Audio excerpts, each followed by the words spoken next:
Good morning, guys. Hey, Randy, how's it going? How are you? Doing well, doing well. This is Father Kershen's second Sunday here, so he's already just like calm, cool, recollected. And home. He's a veteran.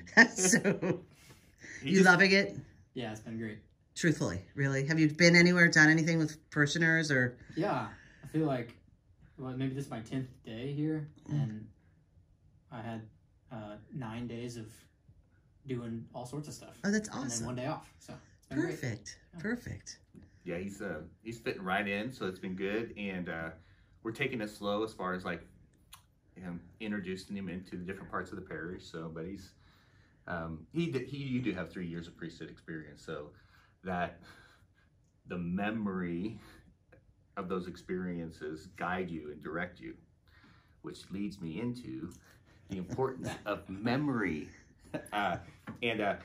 So Pope Francis just about a month ago issued a decree or announced a World Day for Grandparents and the Elderly. So that so this will be the first annual World Day for Grandparents and the Elderly, and the document's beautiful. Randy, maybe we can post the link on the Facebook page. Will do. But what's interesting here for the Christian is that he sets it up for the grandparents and the elderly. First of all, he speaks like he's one of them. He says he himself is elderly, and all of the struggles that the grandparents and elderly have been experiencing over this past year and a half.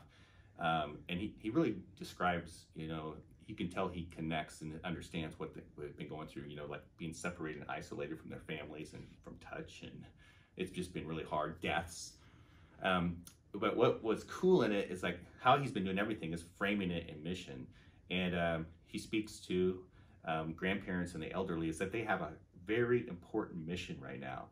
And then he gets practical and talking about the ways that they can live their mission. He speaks especially of prayer, which you figured he would probably say, but also memory.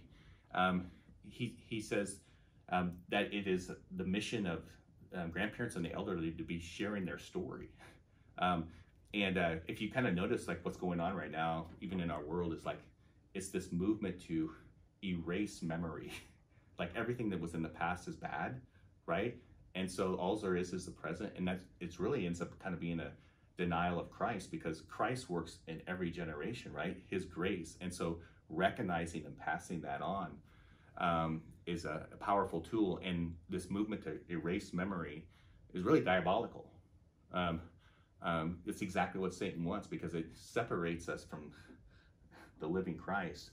Anyway, I just, Father Kerschen, I didn't know, do you have grandparents that are still alive? And what was your experience with your grandparents growing up? My 2 grandmothers are still alive. Both of my grandfathers passed before I was born, so I never knew Grandpa on either side. But yeah, some of my greatest memories of childhood are being at Grandma's house with family, aunts, uncles, cousins, celebrating holidays, and I'm hanging out. And I don't know if there's a word for it, but both grandmas really were always they were like a rock, Everything else, the world was like this beehive, everything going around, but Grandma and Grandma's house never changed. Yeah. So there's something cool about that. I think you're speaking into something like extremely powerful, but not necessarily tangible, like this sense of stability. Someone's going to be there. There's a rock there, a foundation there. I think that's kind of my experience too. It's like you can depend upon that presence, from that firm foundation, then you can build. But if you don't have that firm foundation, with the experience of your grandparents, right, and what they bring, you're just kind of don't have, you're disoriented. You have this kind of a sense of like identity. So you have to like create your identity from nothing, right? And then you just end up absorbing the values of it, whatever's in vogue right now. I know for me, all of my grandparents have passed, but I had the opportunity to spend a lot of time with my grandma and grandpa Jirak. They had a truck farm, so they grew watermelons, cantaloupes, sweet corn. So I spent a lot of time with my grandpa working, and so I was much more into playing when I was growing up. So like, I'll have to admit, like when grandma or grandpa would call us like, oh, they need you to work today. I'd be like, oh.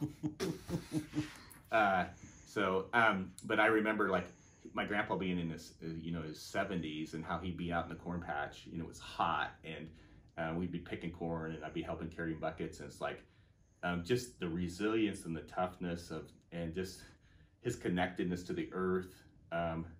Like, he didn't even really say anything, but those messages just, that's 34 years ago, and it's like they were yesterday, so like those values kind of, I think, bleed into us in the sense of like they become part of our own blood. So and then of course my grandma's fried chicken. Oh. I would say fried chicken's one of my favorite meals. Did your grandparents cook for you, Amy?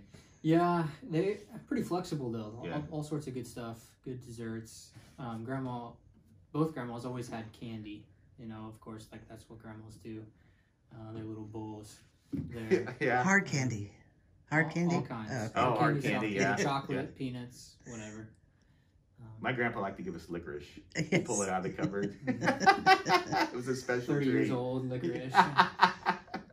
So anyway. I'm picturing your grandparents on the porch ringing the bell at night. No? I mean, But my that's me from the East Coast. My Did grandma would ring the bell for when it was mealtime. She would come out and we'd be all out. And then you'd all come? And you didn't show up late. You came. So did she give you big lunch too? Big lunch and big dinner? And she'd be offended if we didn't eat more, So it's like... She's like the Italians. There was so much good grease and fat. That's so cool. Oh, yeah. So anyway, in 2 weeks, we'll be celebrating the first annual World Grandparents Day. And so all of the masses will be extending a special blessing to all grandparents and to the elderly. And we'll also be talking and preaching about the gift of age and grandparenting in our homilies that weekend. So anyway, great to be with you, Randy. Thank you. Yeah, you're welcome. Have a good week.